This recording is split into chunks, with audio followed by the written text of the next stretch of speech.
Hello, welcome back to another video. As most of you probably know, I've been gone for a while, around 2 months. But now that I'm back, the first thing I do is go onto the Stormfall Evo launcher, and I see this, and Road to Connections caught my eye. So I got it downloaded, and I'm absolutely loving it so far. I played a few games and tested out some tech. Though I am very late to this, I will just do a little video on all the things that's within Road to Connections. First off, as you can see, the HUD is quite different. It looks a bit more clean. The sub bar has a little more volume, and also the star or the shuriken on the chakra bar is also gone. Now indicated by a stripe or just a section divider. I don't know what to call it. And also the win conditions are different. I mean, you still lose when you get killed. It's just every round you gain all your health back. Instead of going to the second round, one person have low health, the other has full health.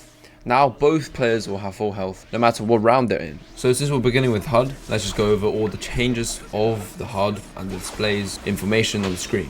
Chakra charges a lot faster than it does before, as you can see. The rate it's charging right now is significantly more than what it is before, or in Storm 4 I should say. So now you don't have to worry about your chakra as much. Obviously you still have to worry about it, but not as much as before. And also, if you counter, as you can see, something is different. I'm not losing any chakra. I'm not losing any chakra bar. I can counter for free. Now, some people might have, mixed feelings about this, but I personally think it's pretty good. We'll get on to the changes to these specific things later on in the video. Now, just a second ago, when I switched, you might have seen something different. It doesn't actually change to blue halfway. Now you have to wait until it's fully charged to actually switch. As you can see, shown on the HUD.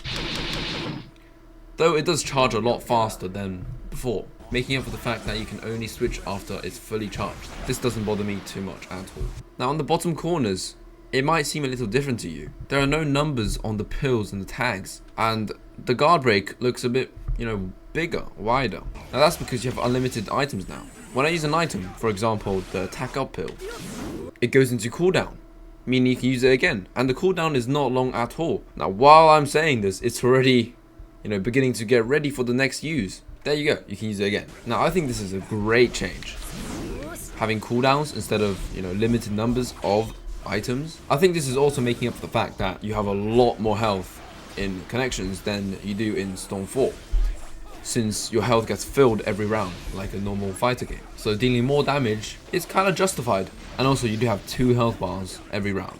And also one more thing, I'm pretty sure when you get full team gauge, you don't actually gain your chakra back like before. I'm not sure if I'm right on that, but that's it on the HUD. So let's move on to some changed mechanics. Right off the bat, we have 2 jutsus. The normal jutsu and the side jutsu. I don't know why I'm calling a side jutsu, but the second jutsu. As you can see for Naruto, it's his tilt. This is not the case for everyone. To use your second jutsu, you need to do the input for a chakra shuriken, or what used to be a chakra shuriken. Now it's a second jutsu. And obviously it will use up the same amount of chakra as a normal jutsu. Some obviously can be used in the air, others can't. Now as you probably noticed, there won't be any chakra shuriken action going on, so no more Fuma shurikens, none of that. Cover fire supports will be activated just by throwing a normal shuriken. Countering also changed. As you can see, my counter doesn't actually blow the enemy back. Instead, it makes them stumble into an infinite stun, like this, allowing you to do a lot of stuff. Third change is you can stand the enemy up just by throwing a shuriken or anything on the ground. So if the enemy's down, you can knock them right up into your guard pressure or anything you like. Guard break pills and guard breaks in general are a lot shorter than what they used to be. I don't know what this creepy sound is going on in the background, but let's just go with it. As you can see, it's a lot shorter than what it used to be. Jutsus can now be used anytime in a combo. I'll show you right now. For example, in the middle of this, I can use a Rasengan. It didn't even finish the hit, it just went straight into a Rasengan. This wasn't the case before. Now this could be used for, catching subs when they sub, and instead of, let's say, doing a dash back at them after they sub, you can do a jutsu, which in some situations might be a lot better. For example, Pain's Universal Pull, that is the second jutsu. In some situations, when they sub, these are some options you can have, as you can see right here. However, this does not speak for grabs. For grabs, it still has to finish the hit before it activates. But you might see that a lot more health has been taken off after you do a grab. Let me show you once again. Look at the damage. Now it is very costing to take a grab. As you might have seen earlier in the video, there is the new infinite stun animation. It's the stumbling animation, the falling animation. Now this can be used to create an infinite. Like this. While he's falling, you can actually continue the combo. Or even do an ult. You might be surprised, but this is not tight timing at all. I can wait all the way until he's on the ground. Even after, I can still continue my combo. Tags now do infinite stun. That's a lot more than before. Meaning you can do this very easily into max damage. So as long as you can apply a tag, it guarantees you a attack up pill as well, or any type of pill in that case. Because you will have enough time. Some air combos have automatic resets. Like Naruto's one. Now I switched to the last one because it's easier to convert off of. But you can also just dash.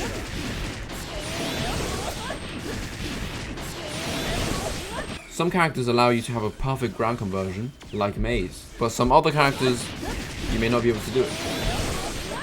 You can pick people off the ground very easily. For example, this rolling animation now can be used as a conversion. Something like a Rasengan that pushes the enemy away and rolls on the ground. That allows you to pick them up. This is the case for some air combos as well. So for the new stun animations, you have a falling animation and a rolling animation. Both of these can be converted into a new combo or anything you want. Now this new mechanic allows you to do some easy max damage jutsu combos. For example, Rasengan into Chidori. Something like that. Now obviously damage scaling happens, I don't know how it works. But sometimes you do more damage than other times. I'm not too sure how it works yet, but I will figure it out. Bomb balls and paper bombs give you a rolling animation, like this. However, only bomb balls can be converted off of. Now there are some special cases where the rolling animation and the falling animation won't allow you to convert off of.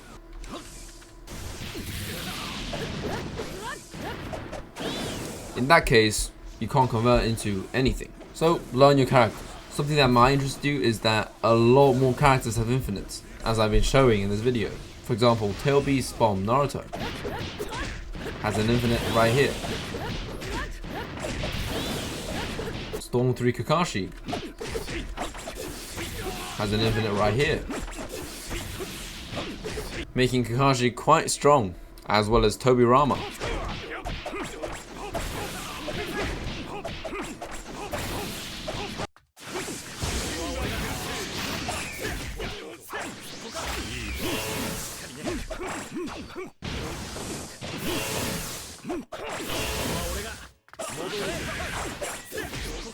So I'm actually stuck between if there's more stuff for the stylers or less. Frankly, chakra kunais are removed. There are no Fortnite Shuriken, there's only Fortnite Jutsu and tags or items, but just no chakra Shuriken anymore.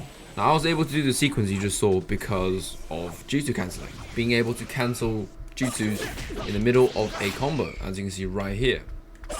I'm just doing the second Jutsu of Minato after I hit my third or fourth hit. Now this can also be done in the air.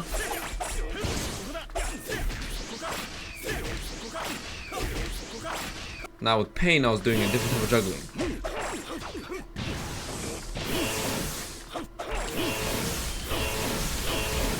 However, it is not a tilt, it's a second jutsu, allowing me to do something like that, which is only able to be done in extra tech level.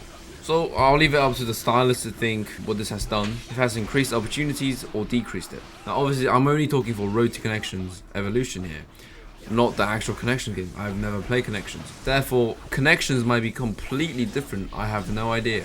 But that's about it. I'm sure I've missed some things. I've tried to cover as much as possible, though I have only been playing for around 2 hours. That being all of the infinites and stuff. One more thing before I forget. You do not gain tiny bits of subs packs anymore. So in Storm 4, when you get attacked and your sub is depleted, the more damage the player takes, the more little bits of sub come back. Meaning even though if subs take time to come back, your subs will still be back if the other player does too much damage to you.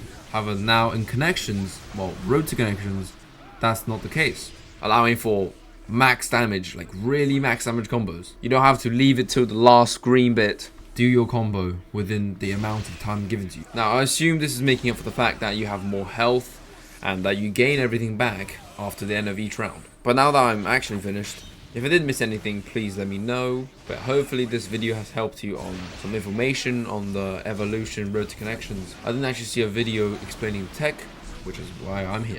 I'll probably be posting a infinite video sometime soon on all of the new infinites in connection or road to connection. I have to remember that. And also a Gara guide coming up because someone asked for it. I don't remember who, but I do remember someone asked for it. But anyways, that is me. Thank you for watching. I'll see you next time.